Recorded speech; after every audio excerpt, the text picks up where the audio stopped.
It was a wild week for NFL DFS this past weekend, and our job today is to try to figure out what on earth just happened. We had big-time offenses failing. We had running backs putting up big usage out of absolutely nowhere.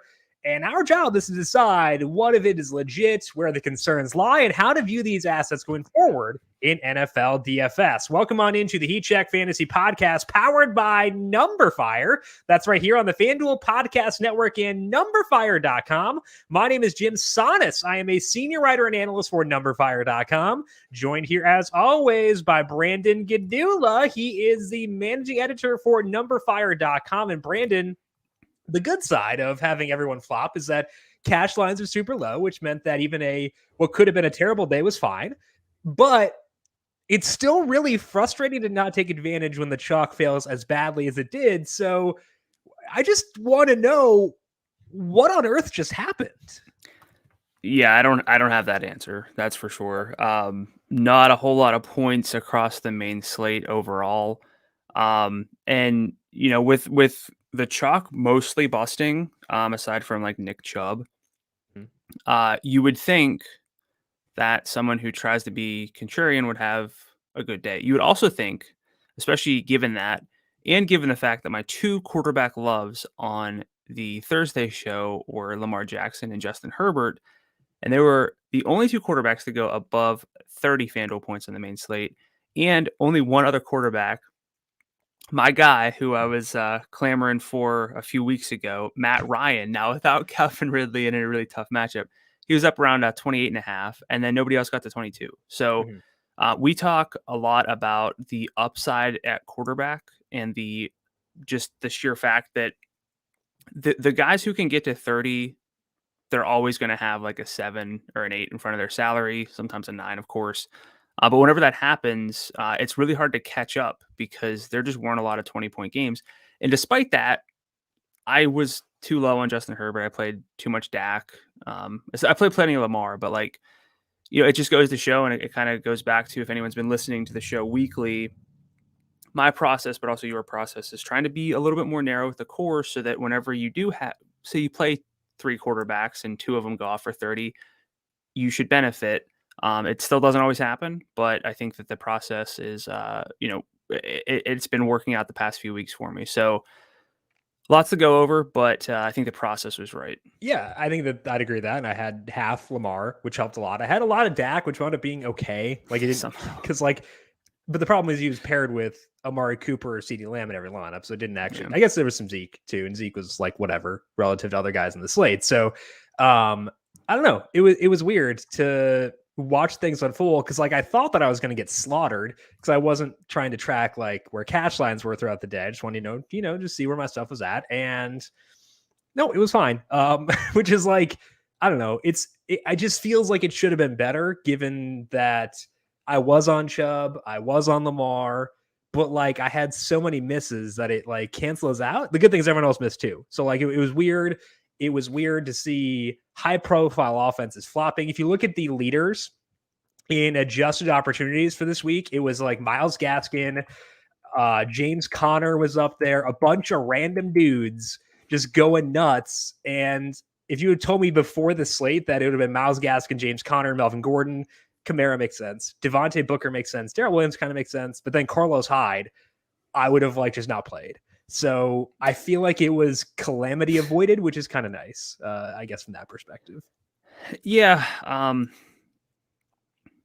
I sorted by adjusted opportunities, and seeing Christian McCaffrey there on a sub 50% snap rate is wild, but we'll talk more about him. But, we really only had, we didn't really have a single game that we felt totally fine with entering the week. And it was one of those weeks where this could happen, and it did happen. My only regret is not kind of accounting for it more and just being even more aggressive with the plays that I did love instead of shuffling things around a bit. Yep. And I wish Zeke hadn't gotten hurt. And I wish the Cowboys hadn't constantly come up short on fourth down. A lot of regrets there, but hey, it was fine. So we will talk about those big offenses flopping in just 1 second. But first, basketball fans, every day that the NBA on TNT has a game this year, you can go to FanDuel.com and play in their free over-under contest. It is simple. Go to FanDuel.com/over-under and choose either over or under for each listed prop. You can make free picks for a chance to win a share of $5,000. All you got to do to make your picks is go to FanDuel before every NBA on TNT broadcast for a shot at a big payday. Eligibility restrictions apply. Go to FanDuel.com or download the FanDuel app for more details. Our headline for week number 9 has to be these key offenses struggling. And it was weird for sure. Let's start things off here with the Bills, because I could have seen, a path to the Chiefs struggling again because they've been doing this all year. Like, that definitely made sense. The Cowboys didn't have Tyron Smith. I can kind of understand that. The Rams, it's a surging defense of the Titans. I can understand that. The Bills made no sense. And it was weird the way it worked. They couldn't protect Josh Allen. They scored 6 points.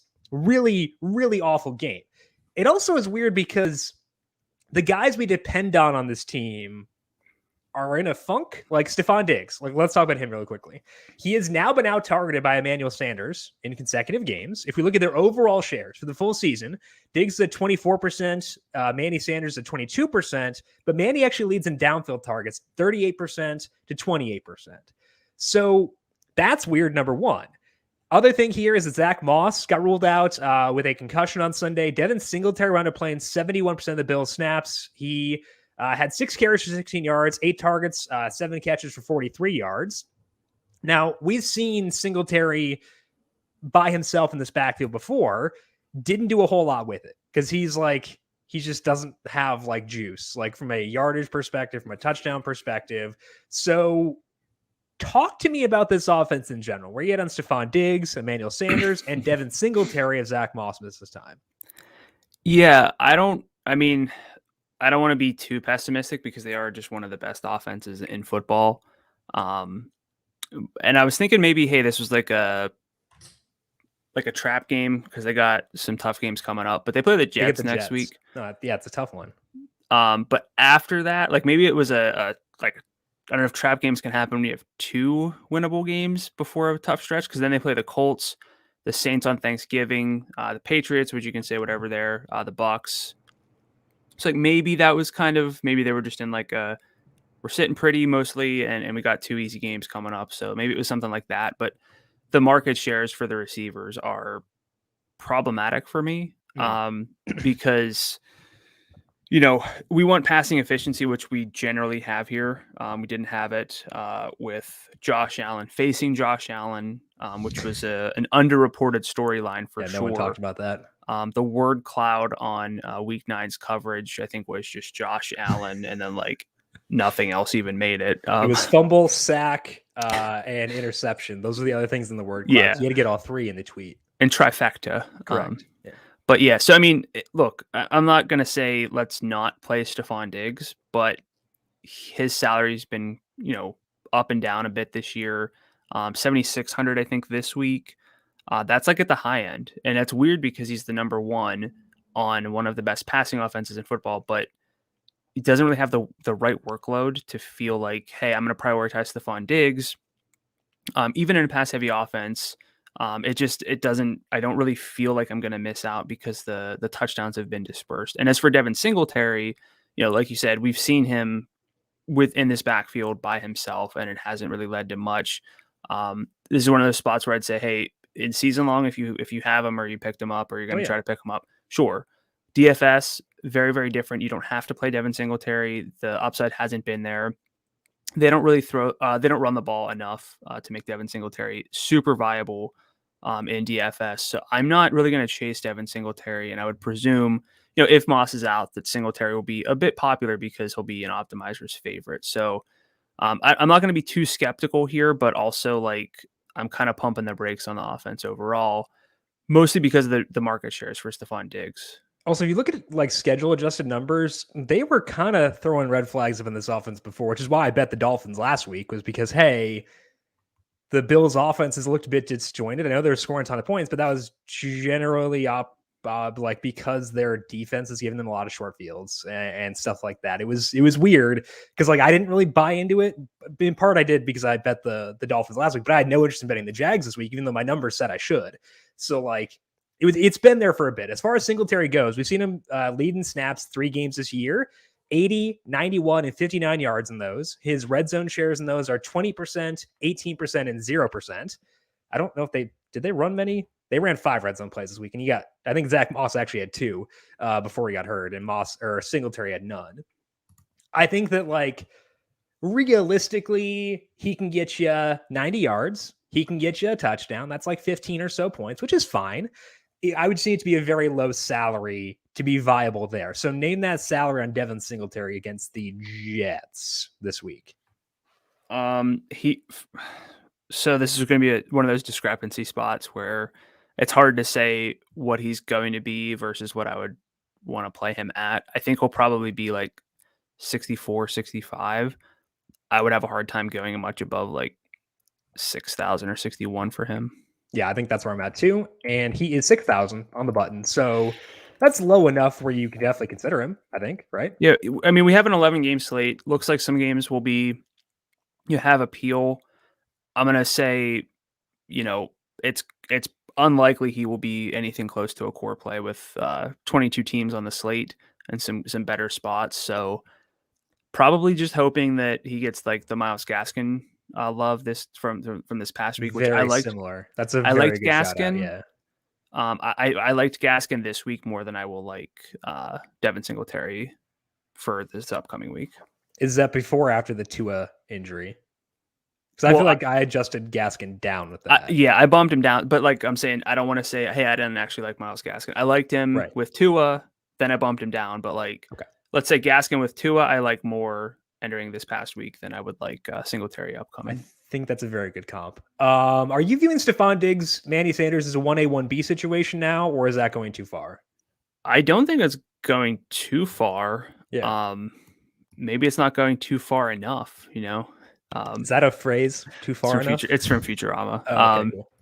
But I've had issues with Stephon Diggs, and nobody cares about my season-long teams. But I made a trade for him in one league. I drafted him in another league, and like I've been tracking his usage, and it hasn't really been that astonishing for a name as big as Stephon Diggs with an offense that's scoring all these points. So I'm totally fine saying it's a 1A, 1B situation. So it's a 1A, 1B where both guys have a path upside. I think that's worth noting. They can still both do it, but like it is a 1A, 1B. Let's talk here about the Chiefs. They put up 13 points against the Packers. We were worried about them, or I was at least, because of pace. I thought the Packers might run the ball a lot. I thought they might try to keep the Chiefs off the field, but like they just kind of sucked. The usages were normal, so like that's whatever, but like they couldn't do anything. So like again, what on earth? Like what are we doing here? Yeah, I don't know. I mean, there was still a recipe for this team this week with if teams are like they're playing that blanket coverage downfield. We saw Tyreek Hill get 18 targets in week 8. You would think that there'd still just be a path to peppering Tyreek Hill. And, you and I were we were in on Travis Kelce with this new trend for how teams have played the Chiefs. But Kelce, I think at least was a bit better this week, looked a little bit better, but he's 7th in yards per route run among relevant tight ends, which is like, it speaks to how good he still is, but that's not like, hey, you really got to consider Travis Kelce at like 7,800 on FanDuel each week. Like last year, I felt like I had to consider Kelce. This week, I haven't really felt that since like week 1 or 2. Yeah. If they were even on the main slate, I don't know. But they're not on the main slate this week, right? Because they're Sunday night. So I'm kind of just glad that I don't have to worry about it on a main slate. But it's very similar to the Bills where you don't want to overreact, but there are paths to this just not working out based on how defenses are playing them. Yeah, and like when you are allocating as much salary as you need to get to Kelce, you are doing so because he has both yardage and touchdown upside. He has not had. He's had more than 68. He had 68 yards yesterday. He's topped that number once since week 3. He had 99 yards in week 6 against Washington. But like, I don't know. Like, I hate to do what like we don't want to do is just like, reading body language. He looks disinterested, and I don't know. It's just weird. I don't know what is going on, but like, I just don't like ever feel, I don't know. Like he looks weird. He gets off weird vibes. Like Travis Kelce's a big vibes guy. The vibes ain't great right now. No, they're not. And I don't know if it's like an injury thing, because it seems like that could be it. Correct. But, he's still out there and he's still commanding a high salary. So like from a DFS standpoint, it's just hard to say, I need to save salary to get up to Travis Kelce at tight end, because the yardage up, like I feel like last year, and I feel like I could look it up, but I don't have it in front of me. But like, didn't he have like 100 yards and like twice as many games as every other tight end, like combined, basically? And the yardage upside was 15 half PPR points in like every game, basically. Yeah. The yardage upside is just not there. And so that's what makes a tight end an outlier, is the ability to have yardage, because they all have the ability to score touchdowns. That's what tight ends really do. But the true outliers can put up 80, 90, 100 plus yards, and then they're relevant for that salary. So it's hard to really talk yourself into that case. And before we move on, I want to go back to the Bills real quick. Sure. Because they are on the main slate next week. Mm-hmm. Stephon Diggs' salary went up to $7,900. Do you anticipate playing any Stephon Diggs at that high of a salary with his current workload? And what would you, if knowing that Manny Sanders has a somewhat similar workload, and that Stephon Diggs his salary is $7,900, what would you estimate for Manny Sanders then? I'd probably guess he'll be around like 72. 63. It's like the gap just widened. That's so annoying, because it means everyone's going to use Manny, and I'm going to have like, this incentive to like use Diggs because he'll be low rostered against a bad defense. I'm annoyed by that. I don't know. Diggs has been chalky the past few weeks. So like, yeah, but like it's the same thing as like the Mike Williams game against the Browns. We're like, Keenan's salary is low, so we'll just use him, and then Williams goes nuts. Like, I think that's going to happen, because I think Manny will get talked. I think that the concerns, the red flags around Diggs will be a discussion point this week. Yeah. So like, I'm annoyed. I don't want to use him at that salary, but I feel like from a tournament perspective, it would make sense actually, which sucks. Yeah. I don't want to do that. The only reason I went back to it is because that salary discrepancy was so massive to me. Yeah. I mean, Manny's in play for cash at that number, which is nice, but like, I don't know, it's annoying. I would say, ranking out concerns, Chiefs 1, Bills 2. I would say Cowboys and Rams concern is relatively low. Do you agree with that? As in Chiefs are the most concerning? Yeah. Yeah, I would probably say that, because they really have 3 relevant DFS assets. It's Mahomes, Tyreek Hill, and Travis Kelce. Quarterback's replaceable if Patrick Mahomes isn't being Patrick Mahomes with the consistent 25, 30-point games. Travis Kelce's salary is going to be too high to justify what he's putting out. And then Tyreek Hill has the ability for like 18 targets and, elite usage, but the lack of like, hey, he's going to break a 70-yard catch, that just doesn't really feel plausible with how defenses are playing them. So I'd put them number 1. Okay, so they're 1, they're 2. Cowboys and Rams, less concerning, but let's talk about them here, because they did struggle, obviously, last night or yesterday. The Cowboys were getting shut out in the second half against Denver. Dak was really struggling, got some open guys, missed them. There were some drops too, like Amari had a terrible drop, which drove me nuts. Tony Pollard had a really bad drop as well. So, and they had some bad fourth down luck. So it was not like concerning, but Dak did miss some throws, which is weird because Dak doesn't really do that. They did put us some points eventually. But that was after both sides had quit. It was after Lamb and Cooper out of the game. So does this concern you with Dallas, or was it just a bad game where things went against them? A little bit of a concern. Possibly the biggest concern is the health of the receivers and the market shares, which are typically a little bit lower than we'd like to see for top tier receivers. Dak did get pressured a lot yesterday, on Sunday, I should probably say. Pressure on 32% of his dropbacks, which if that was like from a defensive standpoint, like that would be the second highest pressure rate in football according to Next Gen Stats. So like it's a lot of pressure. And unsurprisingly, and this probably would apply to every quarterback, but Dak against teams that ranked top 12 in pressure rate, he has 4 games there. He's averaged 224 yards, 2.3 touchdowns, 0.09 EPA per drop back according to Next Gen Stats. And then outside of that sample, 383 yards, 3 touchdowns, 0.29 EPA per drop back. So again, most quarterbacks probably have that sort of split with just getting pressured, but maybe this team isn't just in a spot where we say, hey, it doesn't matter who they're playing. Maybe there's a little bit more pressure sensitive, and maybe we just got to dig into like every team, because there some years it feels like there are teams where it's just like matchups don't really matter. Like with the Chiefs historically, it's like they're going to find ways to score.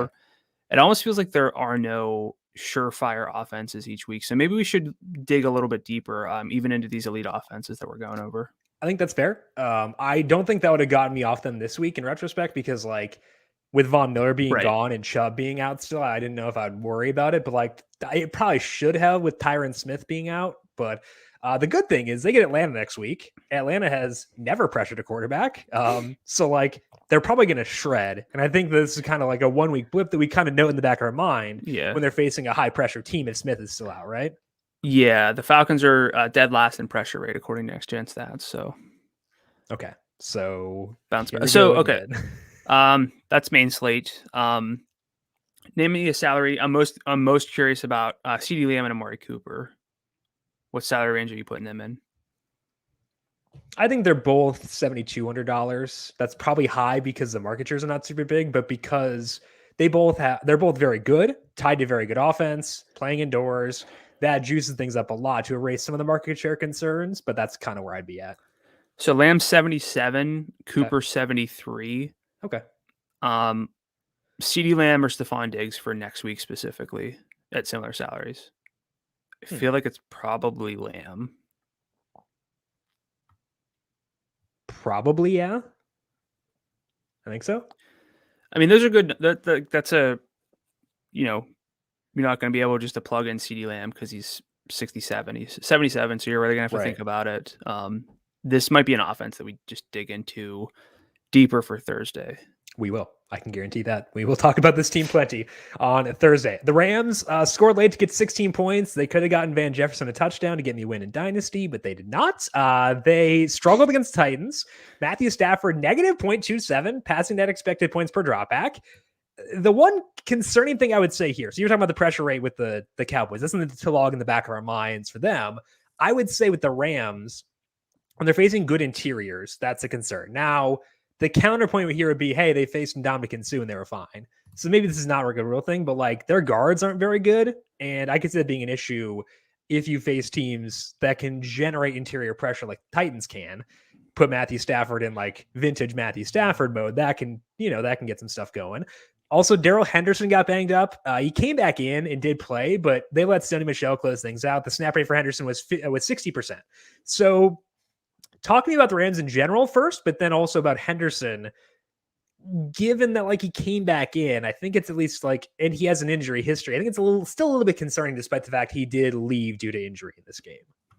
Yeah, so I pulled similar numbers with the pressure rates just because you were talking about their interior, so I wanted to dig in. And Stafford has 4 games against just even top 20 pressure rate teams, according to Next Gen Stats, averaging still 289 yards, 2 touchdowns, but 0.07 EPA per drop back.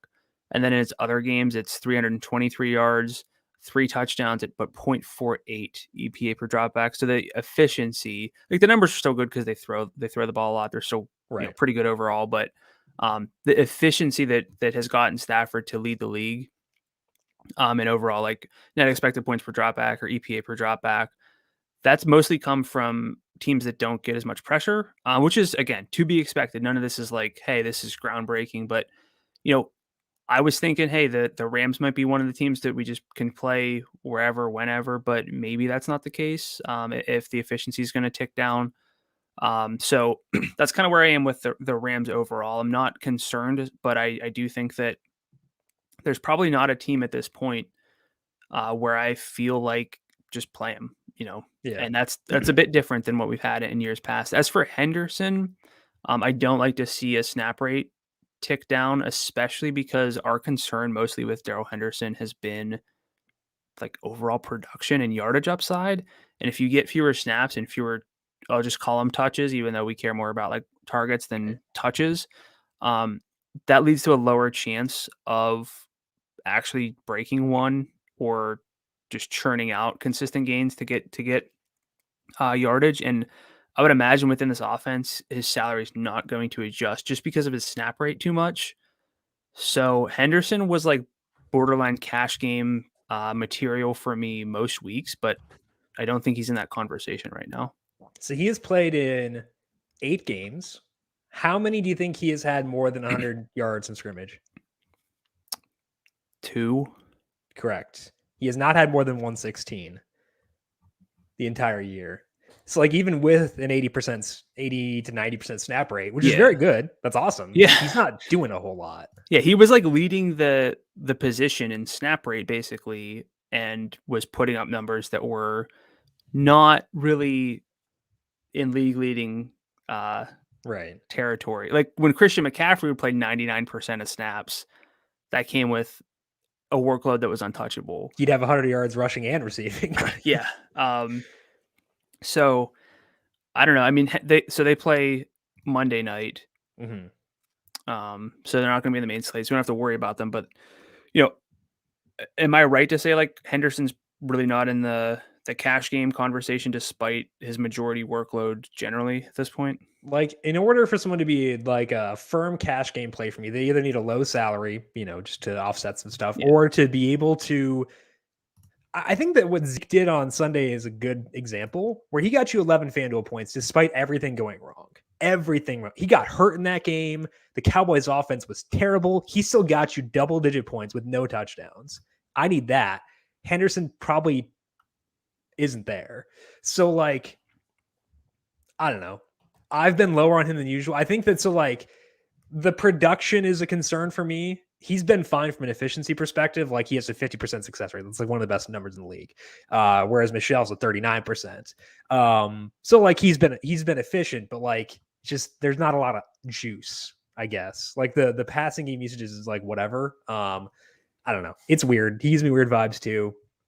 Like if they get worried about him being banged up again and they start to give more to Michelle, that could be a pretty serious downfall there. Is there any final thoughts for you on these 4 offenses we discussed?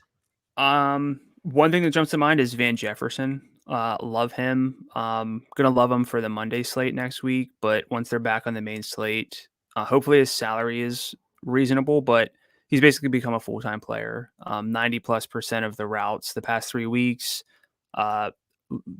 Team leader in air yards, ADOT, and end zone targets over the past 3 games. If only he could have scored. If only he could have scored. What do you have, like 9 end zone targets? Well, that doesn't even count the one where he was all alone in the flat, but it got whistled because of a false start or something like that. Like Rob Havenstein, dead to me for that false start. He was going to score, whatever. Let's move on to injuries here and break stuff down there. I just want to note, Devontae Booker got banged up late for the Giants. They're on bye. Saquon Barkley should be back, but just noting that one because it might be Gary Brightwell. I don't know. He'd be like the next guy up. He's on the COVID list right now too. So who can say? The Patriots, both their backs left early with head injuries. Stevenson's didn't seem like a big issue because David Andrews was asked about it after the game and started laughing, which is not something you would do if it were like a concussion. So that's weird. But Damian Harris also left due to a head injury. His role is concerning before the injury. He was around a 40% snap rate at the time of the injury, even a very positive script. Brandon Bolden got snaps even before the injury again. JJ Taylor would likely see a role expansion if either Harris or Stevenson were to miss time. So I don't know, Brandon. This is a weird situation too. I used Harris in this game, and that was a mistake. I should not have done that. I can admit that was probably a bad process. But what do we do going forward with this backfield? Do we ignore it until something changes? How do we handle things here? I think we ignore it. This is not a good enough offense to make multiple running backs viable, and not one of these running backs is going to be a majority player. Harris has been close at like 50 to 55% of the snaps, but with a very narrow path of just rushing work. Nobody is going to be significantly fantasy relevant.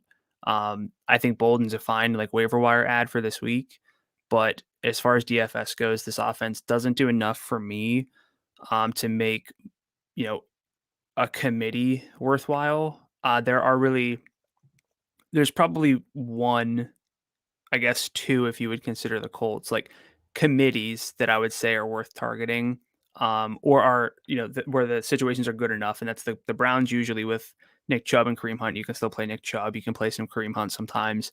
And then the Colts, if you consider Nyheim Hines, I know, but like anything else, like you just can't. I guess maybe the Packers, you can still say like if AJ Dillon is part of a committee. I'd consider the Packers more so than the Colts, but yeah, I think that you're right. Like you need a really good situation to justify that. This is not that. Like they've been playing well. Kudos to them. Like they've been good, but like it's not good enough. And it's more so the defense and the offense. That's key. And like we're talking about Devon Singletary, but like we don't play Zach Moss and Devon Singletary on one of the best offenses in football who are constantly like 10-point favorites. You don't play Zach Moss. Well, I was like cheering in the second quarter because he caught a pass and was no longer scoring negative points. Well, it's just I think it's worth it to like think things through a little bit. And the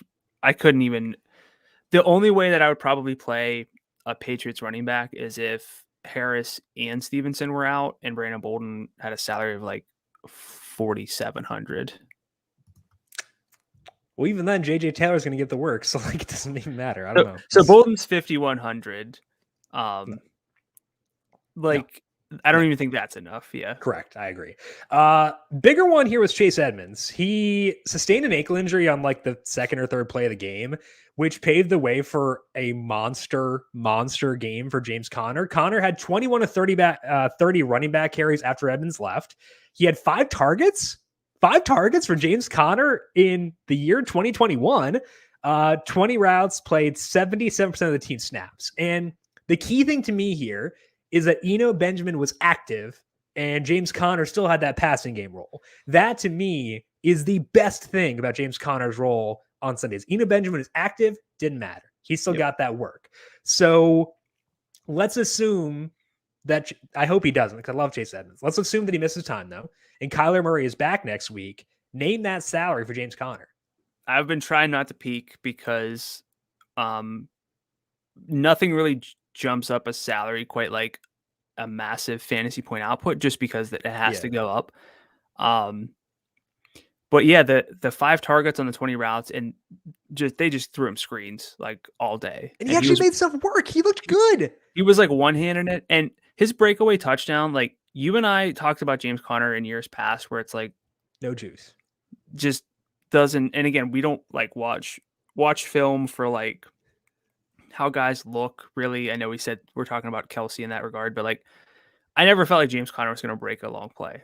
He looked like a different player this week. So what on earth are they doing there to give Zach Ertz and James Conner? Like AJ Green looked fine before he went on the COVID list too. Like what is going on there? Is my goodness. Yeah. Also I just needed the 49ers defense to outscore the Cowboys defense. Yeah, we don't want to be one in our head-to-head.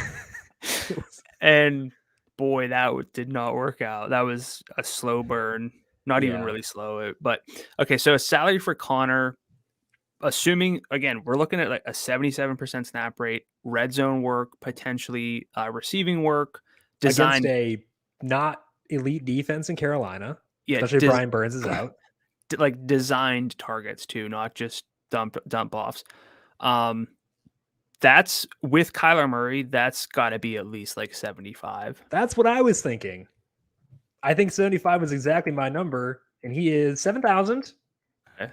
That's fair. It's Assuming no Edmonds. I'm not going to say even without Kyler, but like he did this without Kyler Murray. Allegedly. But we don't know that Kyler wasn't like secretly like avataring Colt McCoy out there. You don't know that. I guess I can't prove that. But Yeah. 7,000 is a very reasonable salary based on what we saw from Connor in week 9. Oh, I think the key is that like A, again, Benjamin was active, but also B, he looked good. He gave them reason to keep it up. yeah. So he had about 20 yards over expectation according to Next Gen Stats, just from a rushing standpoint. Like, he would be in the conversation for a cash game lineup at that salary, assuming Murray plays. Yeah. Like, it's weird. It's very weird. He's also been good this whole year. I mean, like his efficiency numbers are fine.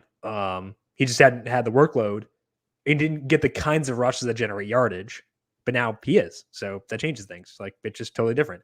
Now, one thing to keep in mind is that they didn't have AJ Green. They didn't have DeAndre Hopkins. Yeah. He might not get as much work, but if they get Hopkins back, we know he's going to get all of the red zone carries that are available, basically.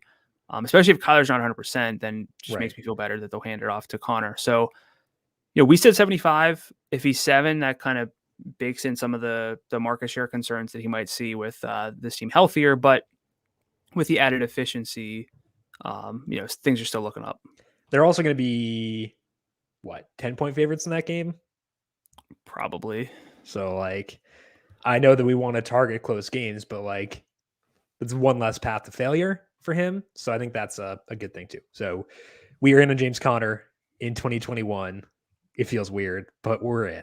Let's move now to role changes here and talk about the Browns offense. No Odell Beckham. Didn't get to see a lot of the passing game here because they didn't have to throw a lot because they were too efficient and too good. Weirdly, the defense is good too. 23 total dropbacks for Baker Mayfield. Jarvis Landry led with 19 routes run. Donovan Peoples-Jones and Anthony Schwartz both ran 16. No targets for Schwartz, though. DPJ had 3 targets. All those were deep, and he cashed one into the house. Jarv led with 5 targets. If we expand this and look at 2 full games with Jarv and without Odell, Jarvis leads with 22% of the overall targets. David Njoku second with 17. That's 8 total targets. Most of those came in that Chiefs game back in week 1. So I'm okay taking swipes at Jarvis in the right scripts. I would need a likely negative script to be in on Donovan Peoples-Jones. So where are you at the Browns after Baker Mayfield lit it up on Sunday? This is tough for me because this is just an offense that I typically am low on because I see a lot of Baker on red zone and I don't always like what I see. But this week I played Jarvis Landry because I assumed the market share would be good. I guess like technically it was like it would have probably been really good if there was any passing at all. I think the biggest shift for me might be Nick Chubb. I might have been too low on. I know I was too low on Nick Chubb this past week, not just from a result standpoint, but the fact that he looked as good as he did. We're talking a lot about grinding film here, and but it doesn't take a whole lot to see that Nick Chubb looked like pretty much Nick Chubb again. Yeah. So this is probably just a 2-player offense still for me though with Landry and Chubb at this point. I don't think that there's enough from Donovan Peoples-Jones to want to really prioritize him because he does get downfield work, but he's kind of been efficient on them.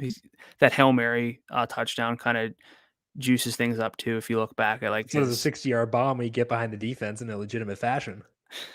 So I'm probably not there with DPJ, but I need to be higher on Nick Chubb, and I will play Jarvis Landry when I anticipate that they will need to throw the ball. Which they might next week against the Patriots. It's a 44.5 point total. That's already gone up a half point from open. I wouldn't be shocked if it goes up more because, like, I don't know, not a terrible game. How do you view Jarvis in that spot where we expect kind of like a neutral script? Probably not game stacking that one because that would imply you have to use a Patriot, which I'd rather not do. But where are you at with Jarvis with that game specifically? If his salary is low enough, I would have him as sort of a one-off. Like it's kind of how I treated him this past week, where the salary is 5,900, and he just kind of made some lineups work, and I felt good enough there. I really don't view it as an absolute shift where it's like, hey, I got to prioritize Jarvis Landry. It's just more if the salary remains low, I'll play him. So that leads me to the obvious question. Name that salary for Jarvis Landry next week. I think 6,000 is probably appropriate given that they don't want to throw. I don't know if that might be too low, but like I don't think that's probably about appropriate. I think adjusted for everything, it's appropriate. He's 61, so he very easily could be someone that we just say, and we're not trying to peak yet. We'll go over this in the salary scroll, but this year the 6,000 range has been pretty bleak at receiver. Mm-hmm. So by default, Jarv might just stand out more than just about everyone there. So yeah. We do have one game on like this kind of Browns offense against Patriots, and in that game, Jarv did have 10 targets, but it was for 65 yards. I think Chubb had a big game in that one, but I would expect, like we always talk about how, Bill Belichick wants to take away your best, whatever it may be. I feel like that's probably a game where he's shutting down Chubb at all costs and making Baker beat him, which is scary. Probably. I mean, I feel like we're just on the same page overall with Jarv. He's not going to be someone that we really go nuts to play, but he's going to be someone that we would play if he makes a lineup work. Yep, I think that's probably right. Alvin Kamara, in his first game with no Jameis Winston, played 67% of the snaps in Week 9. Mark Ingram was at 36%. Saw this a bit last week too. Kamara's snap rate was at 68%.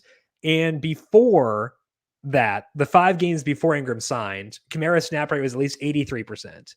Over the past 2 games, Kamara does still have 8 of 19 chances inside the red zone inside the 10 for the team, but his red zone roll yesterday was really bad. I think he had 1 out of 13 chances inside the 20. So that's weird. They may start Taysom Hill at some point because Trevor Siemian wasn't great. I mean, he did lead them on a comeback, but like he wasn't great. So where are you at on Kamara in his first game with no Jameis? Down. Like there's enough. Mark Ingram's doing enough, playing enough to have Alvin Kamara at a sub 70% snap rate the past 2 weeks. Again, 83 plus 5 games leading into that. That's a pretty massive shift for a player who does have the ability to break really anything, but I could kind of get like embarrassed here, but does he have like a big play this year? Because usually those stick out to me when I see Alvin Kamara. Yeah, he did in the Monday night game against Seattle because he had a $179 total. You don't get that without big plays. But that was before Ingram signed. Yeah, I don't know. I just typically I have highlights of Kamara just kind of making some plays, and those aren't jumping out to me this year. I mean, that offense doesn't make big plays. That offense doesn't make big plays. I was gonna say probably not his fault, but we got to start to factor that in. And we were low on him at his salary was 9,400 this week. Yeah. I thought he was the best snake draft pick of the week, so I took him first overall in our snake draft. But I didn't play him at 9,400. I thought that salary was too high. So I would be very, very curious to know what his salary is for next week against the Titans. But I would be more curious to find out what you think his salary should be before I check. Okay, so 2 games with Ingram, he's at 27 and 27 adjusted opportunities. That's not bad. And most of that came with no Winston. But 76, 104 yards, really bad red zone roll this week too. So I think you add that all together, he's around like an 82 type guy, probably. I think that's probably where I would put him. But he's 88 still. Okay. I think that's a bit steep. Presumably that game will be one of the highest totals. Yeah. So it's tight spread. Well, actually the Saints might suck it down themselves, honestly. Yeah. The total for that game. Let me see here. Total's not up. Just because they're both run heavy teams. Yeah. I see a 2.5 point spread, but no total on FanDuel Sportsbook at the moment. I've actually got it projected for like kind of weirdly middling efficiency too, in part because of the New Orleans offense. So maybe that might be less enticing than I thought. Yeah, maybe it won't be that high of a Yeah. of a total. I could see it being like 46.5 or so, probably. It would just be sort of middling. And Yeah. at that rate, I would say again, Kamara not going to be someone I probably even put in my player pool with a salary that high. I think it depends on who. I've not looked at who else on the slate. Yeah, that'll. But at the moment, that feels too high. Not a priority right now. I think that's where we're at. It's a little too high. You can still see using him because like he's very good. Yeah, that game's not bad. It might not be great, but it's not bad. We would need pretty phenomenal value at probably every position. Yeah, to make Kamara more than like a every now and then play. Yep. Let's move now to the 49ers. Defense let them down here for sure, but the offense had some interesting usage notes. George Kittle came back, and they were in a negative script, so they did throw a bunch. Deebo Samuel loaded 9 targets, but Kittle and Brandon Ayuk both had 8. Ayuk had 3 deep targets. Kittle had 2. Deebo had just 1, so that's kind of interesting. It was also our first taste of Eli Mitchell in a negative script with Jeffrey Wilson Jr. back, and Wilson didn't play a single snap, either offense or special teams. Mitchell had 5 targets and played 66% of the snaps. That's actually, to me, kind of encouraging, I would say. It's also good to see Kittle and Ayuk getting targets in this offense. So I would say neutral situation. I'm upgrading Mitchell due to the fact that he played a lot of snaps in a negative script. That was one of the concerns I had with him, is that he might not be out there when they're down. He was. I would say upgrade Kittle, upgrade Ayuk, downgrade Deebo. It's still an offense that wants to run and is not the world's most efficient, but I think that we actually have more than 2 guys we can use here now, which is a shift from where it was before. Where are you at with the 49ers right now?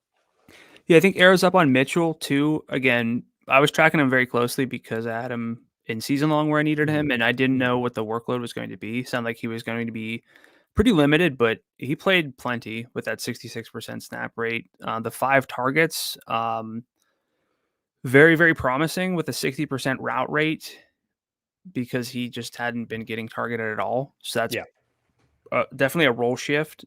This is, I would probably have to say, and you're way better at this than me, but this game itself has to be the most relevant sample with Ayuk's role being what it is, and now having because Mitchell back, with Kittle back, with Mitchell being the guy. So I'd agree with the most relevant sample thing because Ayuk was not running all the routes and Kittle was healthy earlier on this year. Yeah, that's kind of what I was getting at, because Ayuk's role has shifted. So I'm fine with, if we have three pass catchers who might have low 20% target shares, like let's say 18 to 22, 23%. This does kind of lower me though on Deebo Samuel. Oh yeah, for sure. So, and I know that we've been going back and forth on Deebo, but the real value with Deebo is that he was getting plenty of targets with downfield work, but also, easy to catch targets, and he's might be the best run after catch receiver in football at this point. So I'm lower on Deebo. I don't know if I can like prioritize Brandon Ayuk yet.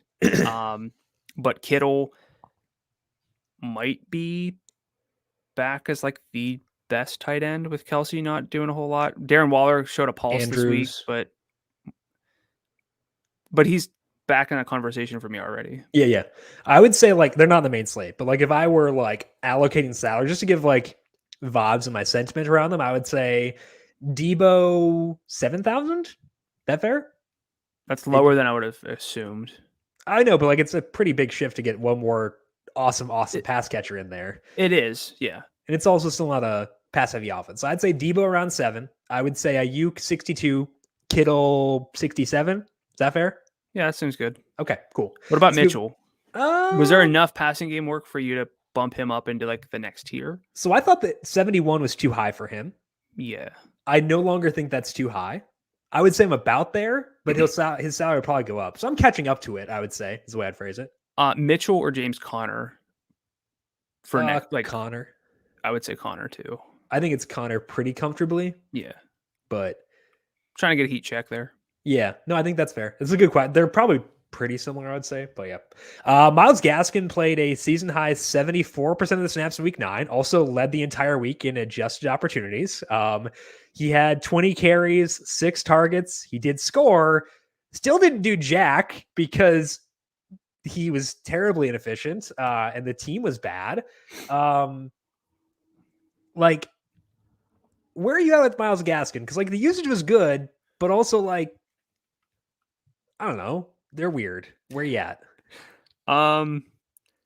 Yeah. So I liked Gaskin this week. Of course, I think a lot of it has to do with the fact that his quarterback got downgraded. Like that's relevant. It's also really funny because everyone's like, "Oh, when Tua was ruled out back in week 3 or whatever, the spread didn't move. Well, move this time, bud. Like it did. Like they won, but like it moved. So, like if you're gonna use that argument, maybe we should use it more than once." Sorry, didn't mean to hijack this conversation. Next Gen Stats had 76 expected rushing yards for him. He put out not that, like half that. 20% rushing success rate according to Next Gen Stats. It's just the workload is harder to find if it's going to be this good. But at a certain point, you need production. So again, somewhat similar to what we might expect from Devon Singletary. If there's no Zach Moss, where you'd say 70% snap rate, plenty of work, probably not a whole lot of production. And honestly, if there are people who want to make a case for running backs mattering, it's probably easier to make a case of like that not all these guys can like make things happen. Right. Like a Gaskin or Singletary. Yeah. Of course, we have like Eli Mitchell doing stuff. So like, but right. Not every running back gets plugged in and just produces. I think you need someone who can like not drag your team down. Like I think the Chiefs are a good example of that. Like, I mean, they took a guy in the first round who doesn't really move the needle, but like they took the wrong guy. You shouldn't allocate a lot of resources to get it because you can find it in weird places, but like having a bad rushing offense actually is probably a negative for your team overall. So it is definitely. Yeah. That's what the data says. That's why people who say running backs don't matter, this is basically what they're talking about. Just phrase it in a more antagonistic way. Correct. Yes. You're needlessly pushing people away from your argument, which is kind of fun. I mean, I'm sure people love it. So whatever. There's something on my laptop. I don't know what that is. We'll figure that out later. That's disgusting. Anyway, we got to see the Raiders in their first game with no Henry Ruggs. It was very conservative. Derek Carr's ADOT dropped to 6.2. It was 9.0 coming in. They did still throw at a 64% clip on early downs in the first half. That's high still, so that's good. So they won't go deep as much, but they will still pass. Zay Jones, Bryan Edwards, Darren Waller all ran 42 plus routes.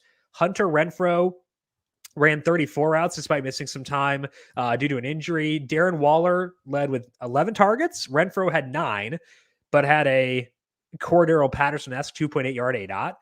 So Jones and Edwards each had 4 targets. They got some deep shots, but that's kind of like a Marquez Valdez-Scantling type role where you don't have a lot of volume, but you get some deep work. Waller's likely to have good volume. Renfrow will get targets, but lack upside. So I kind of feel like it's Darren Waller and nothing else from a DFS. Like Renfro's fine for season long, but I think that like for DFS, it's kind of Waller and nothing else. What about for you? Yeah, that's probably it.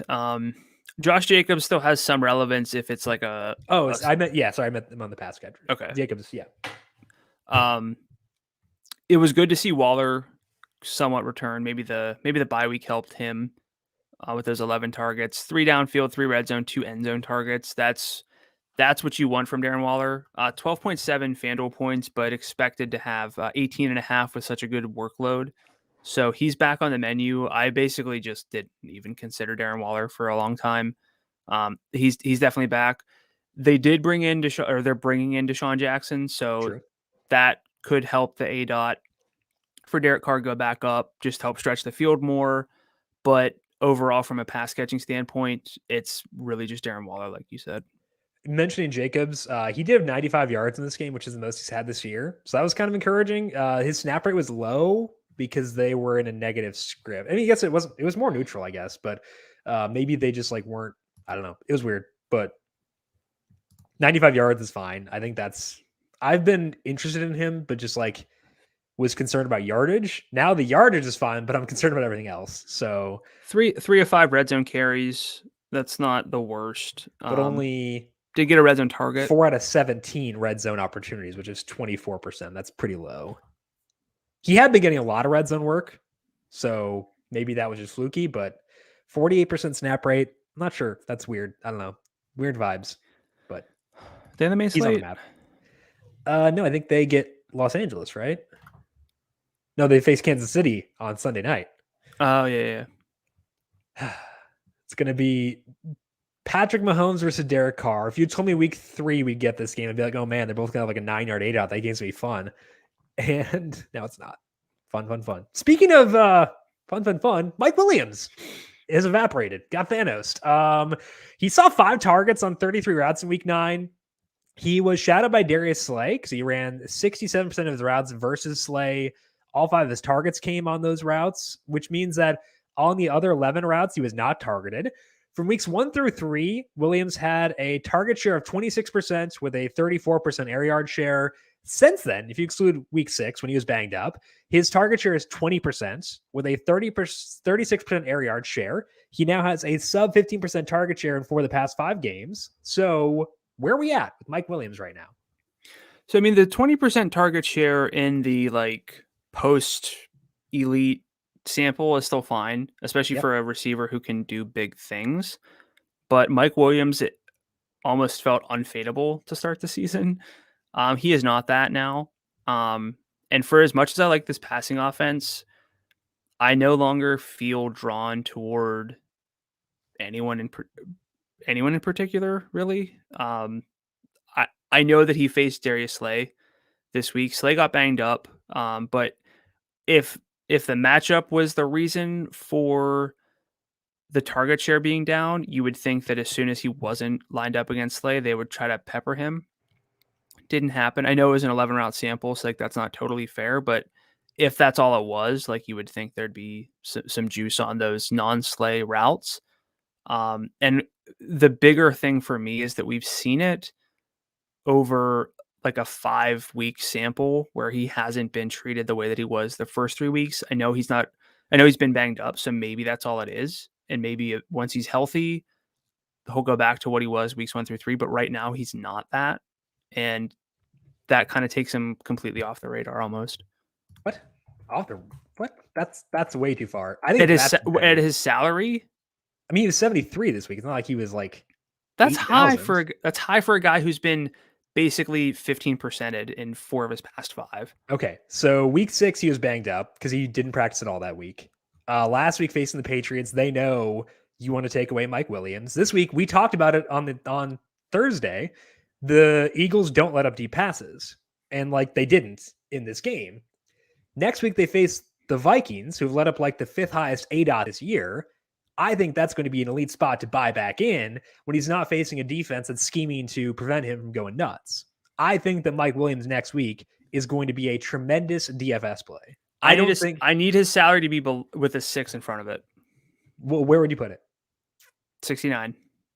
Nice. I mean, I put it around there too, but I'm saying that in the right matchups, he can still be sick. He's 69 exactly. So nice. Are you making these salaries? You've been very close today. I think that's very appropriate. I think that he's gonna blow stuff up this week. So he's on the radar. I said he's off the radar, assuming his salary is what it kind of had been. It's not. So that's a difference. Agreed. That's the key point to make. But yeah. I don't think that I just don't think that you can see poor market shares and just always explain it away. No, I mean I'm not saying you're doing that. I'm saying you can't I have a hard time saying, well, it's definitely going to get better as soon as the matchup's there. It's right. Maybe the coaches are doing something different. I think the differentiation is I wouldn't put him in a cash game play, but I know the upside is still there. That's the difference to me. But I still think the floor is substantially lower than it was weeks 1 through 3. I know we don't care about the floor. I know, but compare the ostensible floor from weeks 1 through 3 compared to now. It's lower. Yeah, definitely. But and weeks 1 through 3, he felt like someone you would plug into a cash game because he was getting every kind of target and all the targets. He's not right now. So like that's a concern. So we did this with Mike Gesicki a couple weeks ago where I projected him for 150 yards. I think that Mike Williams, you project for 220 this week. Okay. And then he could go under that. Like it could be, but that'd be variance, that's how we chalk it up. If it doesn't go our way, it's variance. Yeah. So I mean, it's a great spot. Minnesota's 30th against downfield passes. Okay. You project Mike Williams for 220 this week, and if he underperforms, it's variance. If he does it, that was expectation, baby. But again, I agree, not the best cash game option for tournaments, though. He's going to lose his mind this week. Let's talk about some situations to monitor here. Brandon, you were taking some notes on Christian McCaffrey this week. What was standing out to you here? Yeah, so McCaffrey, according to beat writers, was expected to play 30 to 40 snaps in that sort of range. He played 27. It was 47% of the Panthers snaps, but he had 14 carries for 52 yards, 5 targets on 10 routes. That's 24 adjusted opportunities. That was like a top 10 rate among all running backs. And he played 47% of his team snaps. So when he was out there, he was getting the ball. And if you project that up to even 70% of the snaps, which is low for McCaffrey, he could lead any slate in adjusted opportunities. So that's pretty substantial. As soon as we get word that he's full go, we can go back in. I probably wouldn't even need to wait that long, especially if the salary's down. So I know we don't really do this in situations to monitor, but name a salary for McCaffrey next week against the Cardinals based on what we saw and what we think. I know it's Monday. We don't have a whole lot of confirmation on whether his role will expand, but you would think it probably would. Oh, I hate his quarterback so much. Because that spreads me pretty high, and that stinks. But it's also Christian freaking McCaffrey, so who cares? 93? I would probably say, yeah, that sounds good to me. Okay. He is 9,000. Oh, buddy. So he has more receiving yards this year than Robbie Anderson on 33 fewer targets or 31 fewer targets. All right, let's say he's had 89, 65, and 54 in the quote unquote full games he's played. But only 2 of those were full. Okay, let's say the reports are instead of 30 to 40 snaps, it's 40 to 50 snaps this week. So still kind of expecting a snap like cap. I guess I care more about the practice designations because he's not on IR anymore, so we'll know if he's a full. Yeah. If you give me a full practice on Friday, I think the 9,000 is way too low. Yeah. Okay. So yeah, we're in, baby. We're in. Let's go. I need this so badly. Yes. For the Broncos, their pass catchers not really going to be easy to target, like pinpoint role changes because it's probably going to be pretty nebulous. But last week with Jerry Jeudy back, we saw every Bronco who got targeted get between 3 and 4 targets. Jeudy separated this week with 8 targets for 69 yards, followed by Tim Patrick and Albert Okwuegbunam with 5. And Albert Okwuegbunam did get hurt, so he didn't even play the full game, unfortunately for us. Yep. Melvin Gordon had 3 targets, and Courtland Sutton had just 2 targets. Notably, Sutton lined up against Trevon Diggs on 64% of his routes, according to Next Gen Stats. I still don't feel great about any of them, but I would probably still put Jeudy at the top based on his ability to lead this team in targets, but also downfield targets, and just assuming he's going to be at a lower salary than Courtland Sutton. And then this could be relevant, could not be, but without James Robinson, Carlos Hyde had 21 carries, 2 targets for 25 adjusted opportunities. The yardage wasn't great, but it was a really tough matchup, 77% snap rate. So honestly, in a better situation, like that's not as bad as I expected. So if Robinson can't go, like I laughed off Carlos Hyde last week, I would at least be open to like a 75% snap rate and that much work. Yeah, I think Robinson will be good to go, which would be nice, so we don't have to worry about it. He still only had 5.8 FanDuel points on that because he lost a fumble and was bad. Oh, but I know. Again, like you said, matchup. Yeah. So whatever. As far as mine, Cordero Patterson actually got some downfield work this week. He had just 2 deep targets, but he only had 1 this entire year before this. His ADOT was 9.9, up from 2.4. And honestly, wouldn't be shocked if maybe not 9.9 yard ADOT, but like maybe a 5 yard ADOT. And a 5 yard ADOT for a running back is pretty sick. With Calvin Ridley being out, Kyle Pitts being the only guy on this team with some downfield juice, it helped him rack up 126 receiving yards. So where are we at in Cordero Patterson right now, Brandon, based on this and based on just kind of everything around him right now? He's going to be he and Debo have been giving me a lot of problems with how I project out ranges of outcomes. You might need to project him as kind of like a wide receiver who gets rushes. I don't know. It's weird. Maybe you project him for like a 4 yard ADOT for now. Yeah. So, I mean, look, if he's going to be this much of a key in this offense without Calvin Ridley, which without Calvin Ridley, this team needs any playmaker. And Cordero Patterson he's not a running back. He's not a receiver. He's an athlete. He's a football player. So if you give me that, it's going to come down to offensive expectations. And you hate Matt Ryan this year. Not anymore. Not anymore? No. You changed your tune? I don't hate him. Okay. I didn't hate him before. I was just like, you hated him. I mean, I hated him. I don't want to use him for DFS, but hey, I mean, he was great this week, so whatever. When I talked about him being viable enough to, it was against the Panthers, though. Like, to target their skill players. It wasn't about loving Matt Ryan that much. It was more about like, hey, can he get it done to make their and I used all players those skill players, and they flopped that week. It was great. Well, yeah, that was the week Calvin Ridley didn't play either.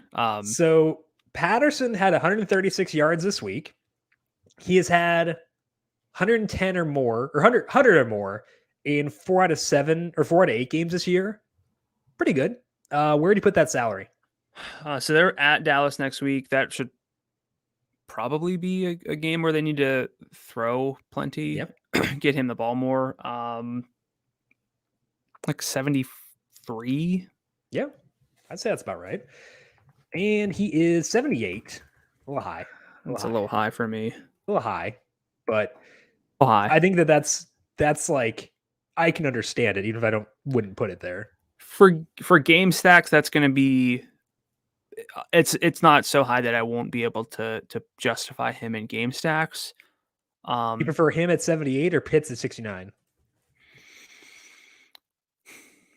That's tough without knowing what tight end looks like, but probably Pitts. Yep. Assuming we have more running backs to pick from. Again, if we have James Conner at 7,000, that's a big enough gap. I agree. Other stuff to note here, Marquez Valdes-Scantling didn't play a full role in his first game back. He ran 19 routes on 35 dropbacks. Worth noting that the tight ends didn't do much either. None of them ran more than 6 routes. I'd expect MVS's role to expand, but worth noting that he was not a full go just yet. In the first game with no Derrick Henry, the Titans were a full-blown committee. Nobody played more than 45% of the snaps. Nobody had more than 30 rushing yards. Nobody had more than 35 yards in scrimmage. So we can just ignore this backfield for right now, right? Yeah, from a DFS standpoint, for sure. Season long is different, but I don't know how you stupid. Season long stupid. Yeah, I don't know how you build around any of these players in DFS. Yep. So let's move to philosophical changes in the Saints. First game with no Jameis Winston. They did throw a bunch, but that was all because of the script. They ran 21 plays on early downs in the first half. 15 out of 21 were run plays. So if Trevor Siemian continues to start, we should expect a super, super run-heavy approach, which is bad for both them and their opponents. It's just Kamara here, right? Nothing else? Yeah, and even then, again, we know the salary's high. Yeah. Maybe not. Yeah. Their opponent next week is the Titans. They ran 22 early down first half plays yesterday. They were evenly split. They had 11 carries and 11 passes. They were at 48% pass rates with Derrick Henry prior to his injury. So pretty much the same, but this was a very positive script. I'd bet they remain pretty close to 50-50. So could go up a bit more in the neutral situations. Brandon, vibe check for you on the Titans offense. First game with no Derrick Henry. how is this impacting your view of Tannehill, AJ Brown, etc.? Is there an etc.? Julio-ish? I don't know. Julio-ish. That's why it's Julio-ish. I think it's really just, I think it's just, are we going to play AJ Brown or not? Yeah. That's about it. Yeah. So in games where I would anticipate that they have to throw more, I'll play AJ Brown. But if it's going to be somewhat neutral, I probably, the salary most likely will just be too high. Well, I mean, like, he did get 11 targets. Yeah. Despite a super positive script yesterday. But are you, okay, so next week against the Saints, do we have a spread there yet? Matchup. 2.5 point home favorites, no total yet. Again, probably about 46.5 if I had to guess. Get around that the key numbers. Within that game, what salary do you think is appropriate for AJ Brown? 75. That's probably appropriate, but I don't think that's enough. I don't think that's a good enough situation to prioritize AJ Brown. He's 76. I don't anticipate like making that with CD Lamb at 77. CD Lamb against the Falcons next week or AJ Brown against the Saints at basically the same salary. So AJ Brown's going to have a better target share. I can guarantee you that. I don't know. Okay. I would have figured Lamb somewhat easily. Yeah. I don't know. What about Diggs at 79 versus AJ Brown? Yeah. See, like if it were a different matchup, I'd be into AJ Brown quite a bit. But like it's a tough spot. But that's what I'm saying is like it's going to take the right matchup for me to want to allocate that much for AJ Brown. I don't know. It's tough. That's a tough range for sure, I would say, a receiver for next week. Yeah. The Eagles have fully leaned into establishing it. They said before week 7 they needed to run more. Their early down first half pass rate in this 3-game stretch is 29.7%. It was 67.2% before that. They have gone from one extreme to the other. Jalen Hurts is at 21.7 pass attempts per game in that span. Dallas Goddard and Devontae Smith have insane target shares, but it doesn't matter. Goddard is at like a 30% target share, but has 6 targets per game in this sample. Like, how interested are you in those guys and Hurts, given the team has clearly decided they don't want to throw? Not that interested. Yeah. Their non-garbage time pass rate in 3 weeks entering this sample, 69, 68, 69%. Then the past 3, 42, 32, and 30%. This doesn't adjust for like the amount of plays. It's just whenever your pre-snap win probability was 20 to 80%. But like that's a massive shift. And the thing is, they're probably going to be efficient enough, factoring in Jalen Hurts also running the ball, where they can run the ball, like enough. So that does sort of take Hurts not off the table, but again, we talked about this with like Lamar entering this week. The reason that stud quarterbacks are worth high salaries is because they run the ball, but they also have enough passing. And we were talking about like Jordan Love, and like maybe he runs the ball as much as one of these rushing quarterbacks, but we didn't expect the passing to be there. If you take the passing away from Jalen Hurts, then his fantasy value goes way down. Right. So I think I've had Hurts pretty much every week. I've been at least I've considered him every week. This year. I don't think I'll consider him in that game against the Broncos next week. I doubt it. Like that's just such a bad. I think that game sucks. I will say Denver. I've been tracking their pace a bit. I didn't make a note here. Their pace has been getting better. They were really, really slow to start the season. That continued yesterday too. They ran some up tempo. Yeah, they were up tempo, even as underdogs against the Cowboys. So it worked. So I wouldn't expect that to change either. That's like the one path for you. You basically have to sell yourself on the fact that the Broncos get ahead and Jalen Hurts can't just run the ball the whole time. Yeah. That's about it. And once you have to do that with a quarterback, presumably with a salary of at least $8,000 for Hurts, like those are the types of conversations you have to talk yourself into someone at like 75, right? Not 8,000 plus. Yep, exactly. Okay, so let's go. He's 77. He's 77. So what do I know? Don't care. but Don't still. care. Hands off. You can have them. I know you don't want them, but someone else can. Salary scroll for this week. Let's start off at quarterback. Going position by position, shouting out salary to stand out to us. Tom Brady is 83. Not terrible. Also, Kyler's 83. So Dak's Brady's 81. Brady's playing the football team. It's pretty good. Well, Washington will be coming off a bye. I guess both of them coming off a bye. Dak at 81 against the Falcons. Herbert at 8,000. That's pretty good. Rodgers at 78 when we get Angry Aaron. Angry Aaron against... If he's allowed to play, because he might not be. He can't get cleared until Saturday. Yeah. Russ is 75. Huh. That's intriguing. There are actually a lot of interesting numbers here.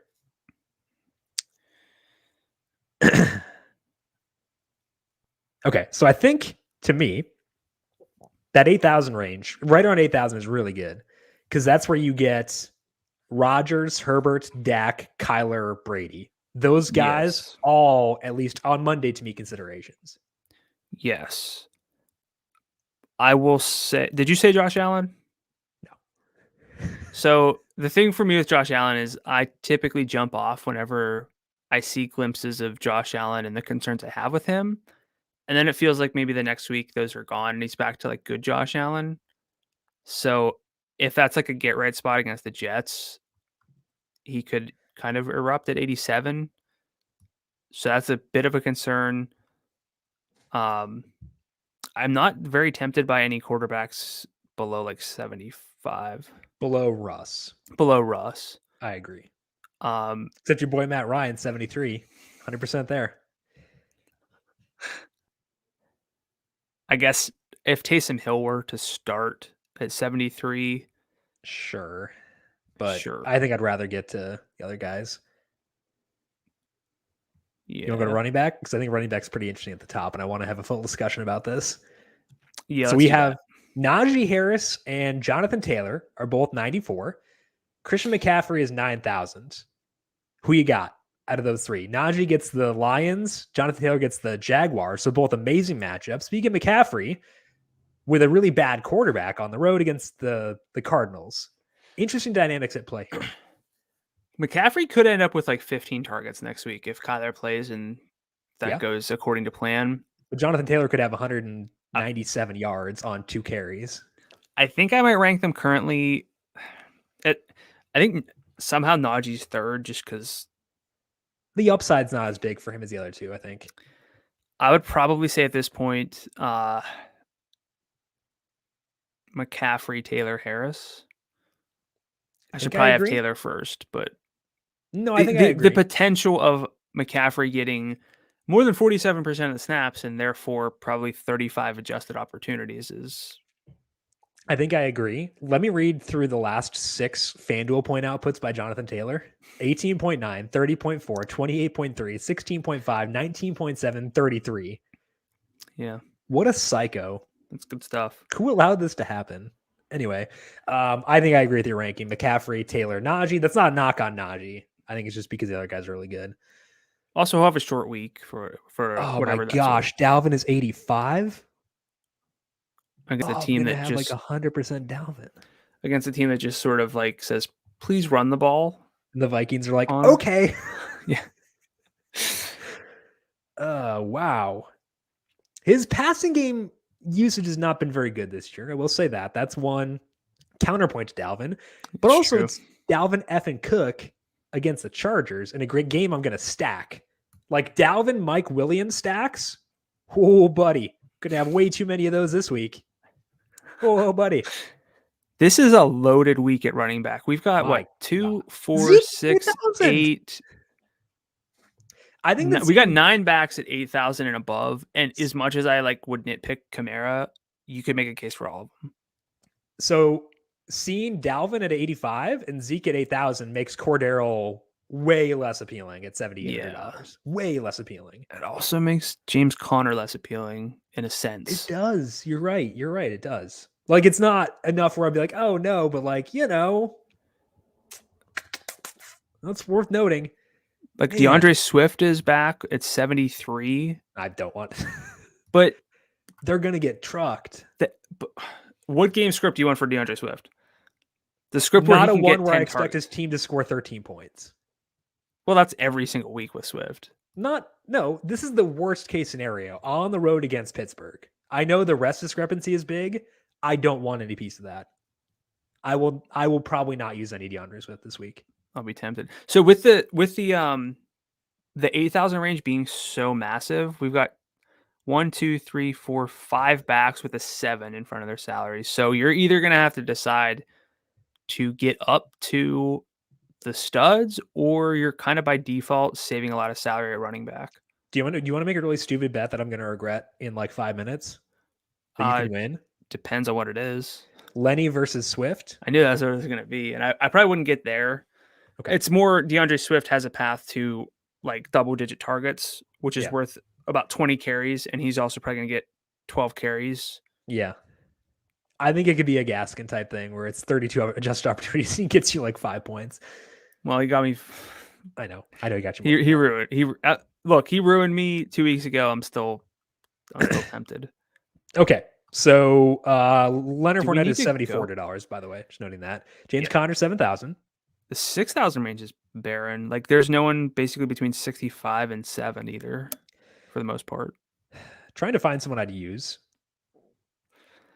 Michael Carter, 61, but his role went back a little bit this past week.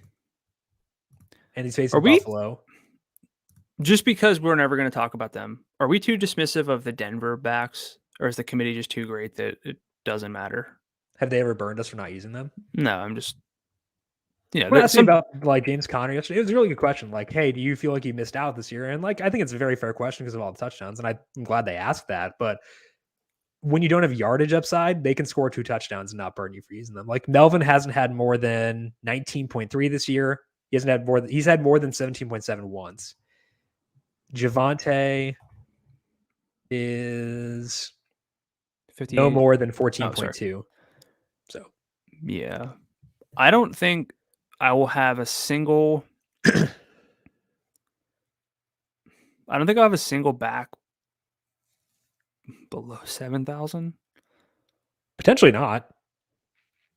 Unless we get something that's weird. Going to make it hard to get up to. I'm really going to have to nitpick the higher salaried receivers if that's the case. I could see a situation where if Damian Harris were out, you could I could see people talking themselves into Ramondre Stevenson at $5,400. I probably would not do that myself, but I could potentially see it. Or like J.D. McKissick against the Bucs because he'll get 10 targets, but that's... What if Aaron Jones decides to take a vacation? Just like, I've had a good season. Guys, let's just go to Barbados for a week. Maybe A.J. Dillon at 53 would be great. We'll get that. Just because there's an outside possibility of James Robinson missing again, Carlos Hyde at 57 would become like an optimizer's favorite. Yeah. Oh, I guess we glossed over Singletary at 6,000. That was probably not an accident. I didn't gloss. But I would say of the guys below 7,000, he is the most appealing by a wide margin. Do you agree? Yes. Also, the Jordan Howard production, he played 40% of the snaps this week. He's got a good red zone role, but he's also being outsnapped the past 2 games by Boston Scott. Mm-hmm. He's got 3 rushing touchdowns the past 2 games. So that's why at 59, that's not enough for me. Bad matchup too. Yeah. Against Denver. So yeah, I think based on that, we're going to need to find value at receiver this week. I think that's my takeaway there. And tight end as an extension. Yep. But especially with quarterback being what it is at the top. Now, some of the salaries are a little bit lower, so that helps, but they're still 77. I'm going to have so much Dalvin this week. Oh my goodness. The Vikings are going to do one of those stupid freaking Vikings games where they score like 7 points and make me just... No, they're going to score 30, but it's going to be... CJ Ham will have 3 touchdowns. Yeah. Conklin, I'm probably going to use Conklin, so that's fine. Just anyone other than Dalv. I think it'll be CJ Ham. No, Kenny Nwangwu is going to score again. Another kickoff return. There we go. Okay, we figured out how they're going to make us sad. Let's go to wide receiver. What are you seeing there? A lot of good names at the top. Devontae at 87, presumably with Aaron Rodgers back against Seattle and then DK Metcalf at 8,000, possibly Devontae with Rodgers or Dalvin against the Chargers. like straight up. Who would I rather?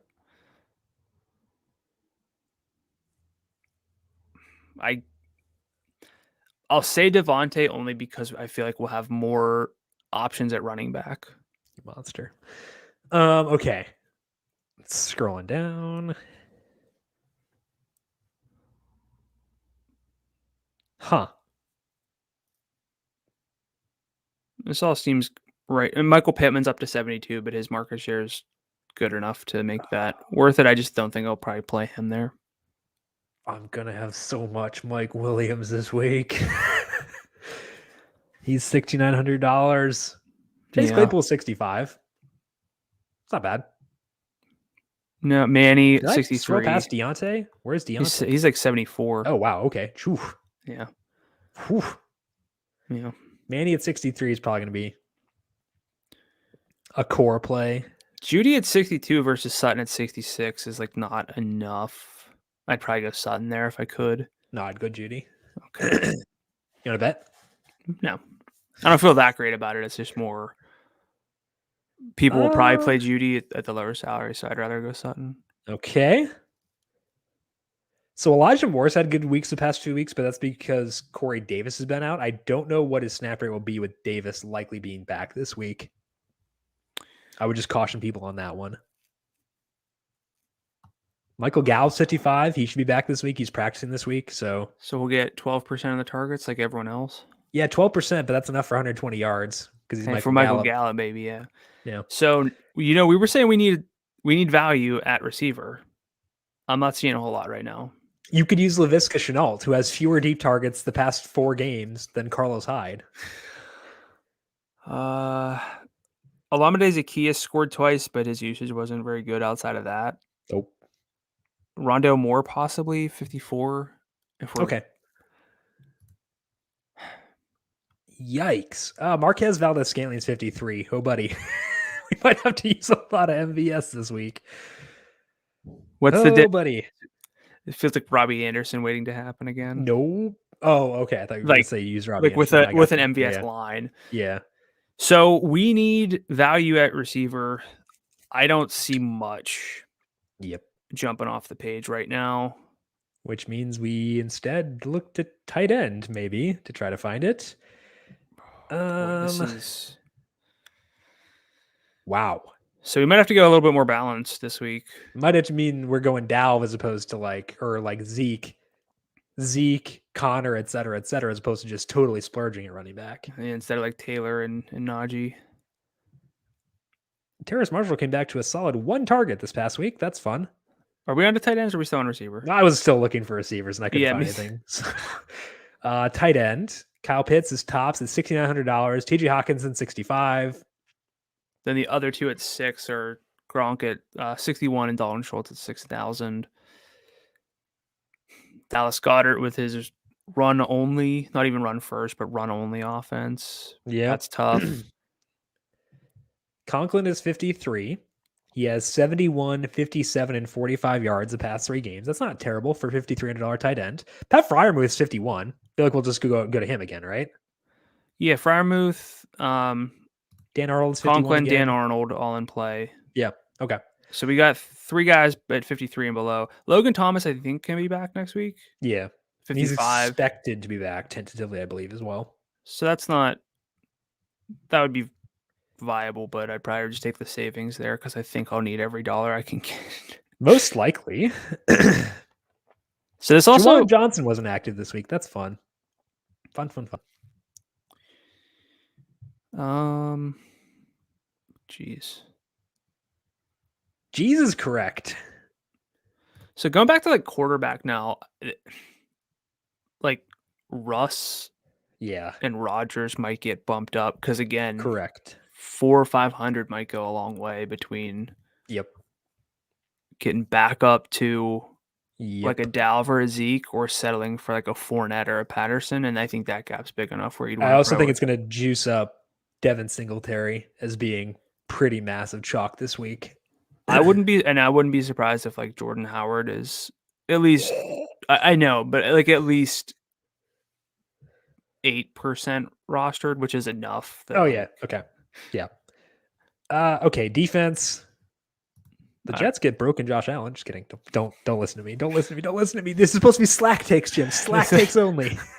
This is the one where we go to the bottom and go up from there. Why are the Chargers $3,300? They should be higher than that. Like, I know I like Dalv a lot, but like that's very low for a good defense. They're lower than the Washington against the Bucs. What? That doesn't make sense.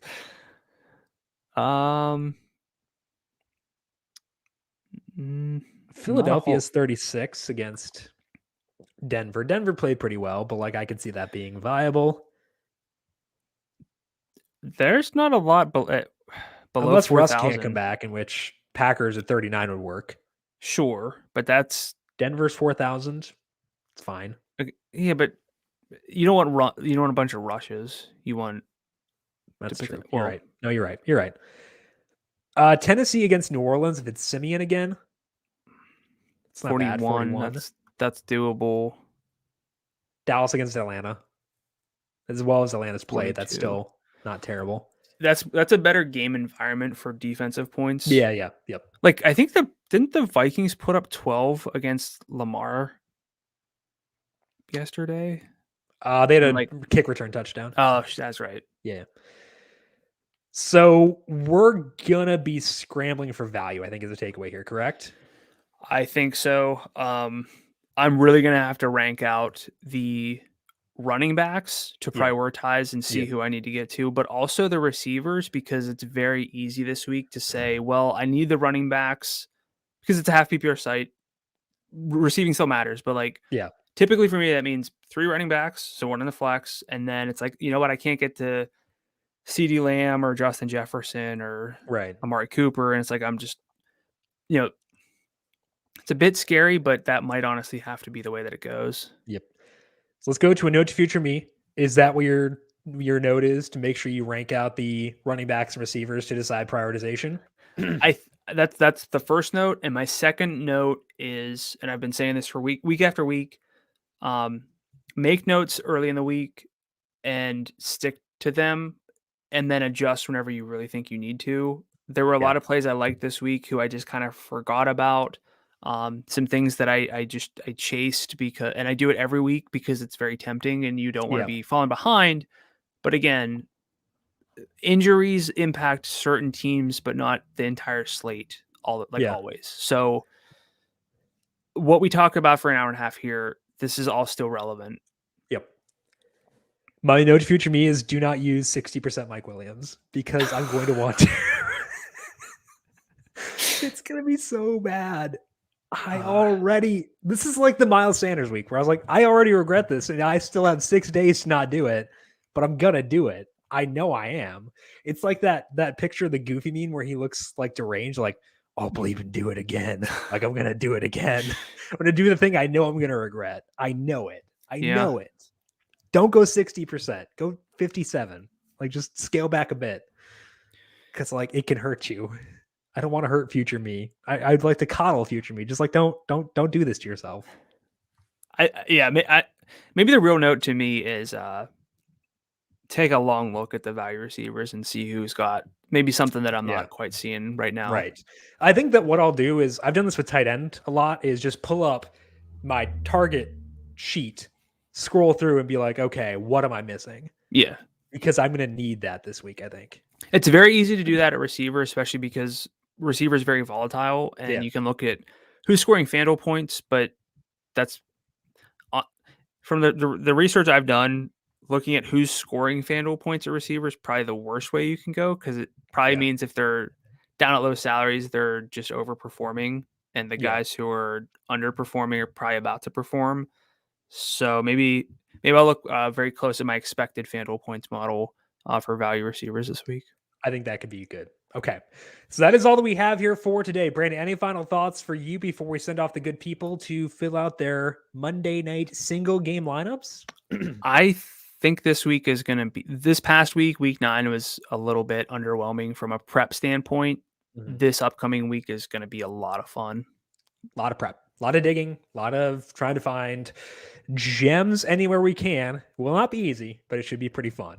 That is all that we have here for today. We'll be back with you once again on Thursday to preview the Week 10 main slate. That is live on the FanDuel YouTube page at 10 a.m. and then up on the numberFire Daily Fantasy Podcast feed immediately after that. So make sure you are subscribed there. We got NBA, NHL, PGA, UFC podcasts coming your way each and every day right here on the numberFire Daily Fantasy Podcast feed. Hit subscribe if you like what you hear. Leave us a rating and review. Brandon, if people have questions for you on Twitter, where can they find you there? I'm at Gadula13, GDULA13. And I'm at Jim Sannes, JIMSANNES.